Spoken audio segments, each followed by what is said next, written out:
It's the Miscellaneous Roundtable. Listeners get 3 rounds that can talk about anything and everything within reason. Round 1. How addicted have you ever gotten to a game where you didn't shower, didn't do shit?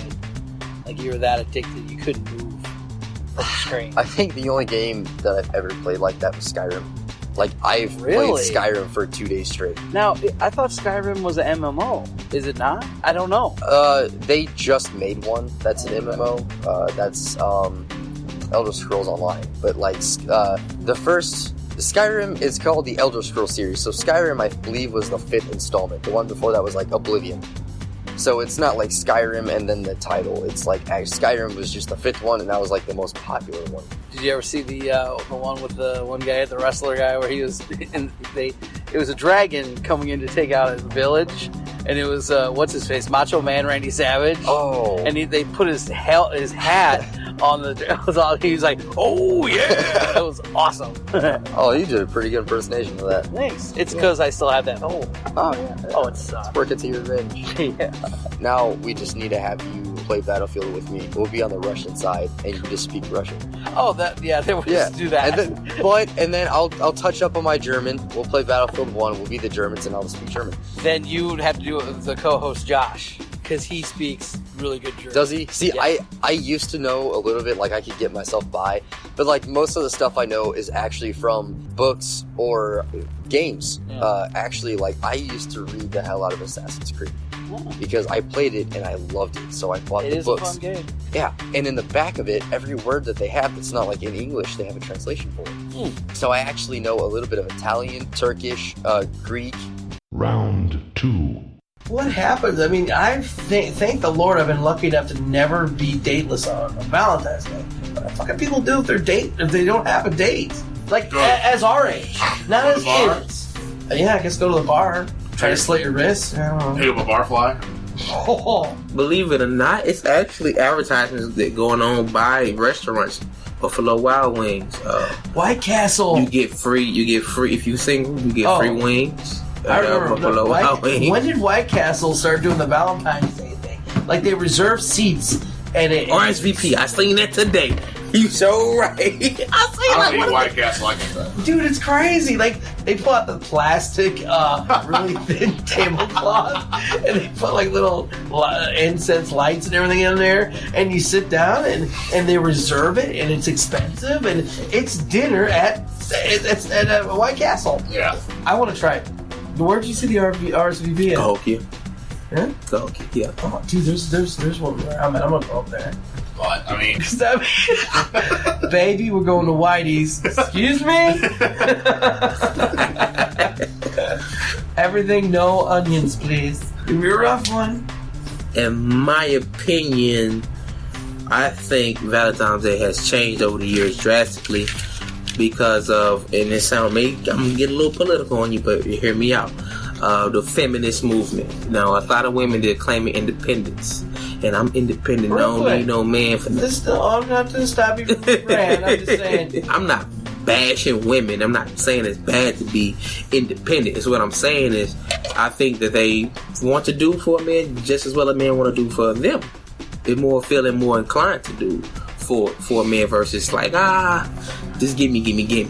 It is some women still to gimme, but a lot of women, they pay their own way for a lot of things and they buy all their own stuff. So if you can do for me, I'll do for you. So that's what, I don't think this really has to go back to the feminist movement, though. A lot of that's changed over the time and the eras. I mean, think about the 1950s and 60s when women were still used to the household chores, just being a housewife. That was fine for them. The man went out and made all the bread.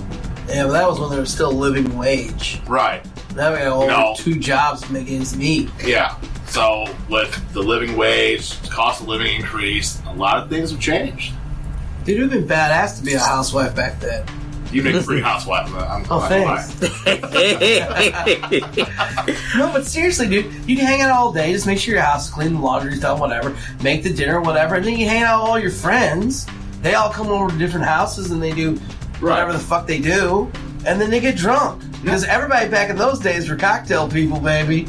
Well, I mean, that's why I said the dynamics have changed a lot in this world. You know, family and friends meant a lot more back then than what it does nowadays. That's true. Yeah. God, it sucks. I mean, Paul, when we were growing up, how often was it for one of our neighbors to have a big old backyard bash and everybody from the neighborhood show up? Right. Nowadays, you just don't get it. Do you remember the days when, like, I don't know if this happened to you, but in our thing, if we're out causing stupid shit, the neighbor mom would yell at us and like going, "I'm calling your mom." Yeah. And by the time you get home, you're fucked. Right. Yeah, you can't beat that. No matter how fast you can pedal. Round 3. Man, the 80s were the best horror movies out there. Was it because we were never really exposed to it? And that's what I think it was. It was because everything was new then. Before that, you had, you know, really you had the Wolfman and Dracula and Frankenstein, but it was all the older movies that really you're like, how you getting your ass beat by Frankenstein? You can outwalk the fucker. Yes.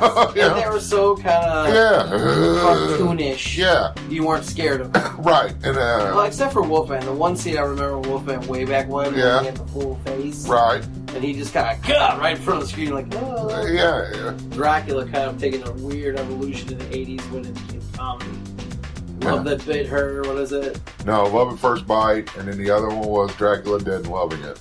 Yeah, and then there was, what is it, Teenage Vampire or whatever? Man, I think so. He like spray painted his windows black. Yeah, He's like, my future's looking bright. Yeah, and then he's going to the grocery store at night to get pig's blood. Yes. Oh, that was awesome. The kid's like 17. Right. Goes to some shady nightclub with his friends. Right. And gets bit by a chick he thinks he's going to get laid with. Oh, man. Oh, you're talking about the one with Jim Carrey in it. Is it the one with Jim Carrey? Well, because Jim Carrey did one, too. There was two of them. One of us, the one guy kept saying, you need to read your manual. Okay, that was I Was a Teenage Vampire. Yeah. The chick was hot. The one who played Beetlejuice. The dead chick. And her husband, who was the dead woman. Yeah, Alec Baldwin and the other girl. Right. Oh, what crap, what's her name? What was she in, though? She was in Transylvania 65000. Yes. And hot. As a vampire. Who really wasn't a vampire, but still. Well, that's the show. I hope everybody enjoyed it. Please like us. Subscribe to us, too. We're on Stitcher, iTunes, YouTube, and we're going to get on a whole lot more pretty soon as well. Wait, is it only Stitcher? Wait, yeah, it's Stitcher, iTunes, Spreaker, YouTube. Oh, yeah, I couldn't get on Google Plus because for some reason it's not identifying my Spreaker. I don't know. On the next episode of the Miscellaneous Podcast, we're doing the Sweet 16 of TV sitcoms. And, of course, the date has been set. April 6th, 3 p.m. Star Trek versus Star Wars, the Miscellaneous Podcast debate. You can go on our Facebook page, the Miscellaneous Podcast Facebook page. We have a listener poll up there, and, we'd love to see you guys vote. Star Trek versus Star Wars. What side are you on? And most of the time, we always post up there, me and the co-host Josh. So it's the easiest way to find us. You can talk to us on there as well. And during the actual debate, it's going to be live. We're going to be streaming it. We use Discord, and we're going to have it up there. So as we stream it, you guys can come in the room. You can't talk to us, but we will have the text up, so you can text your heart away. Even if you say ass face, stuff like that, we'll try to get you on the show. All right, bye.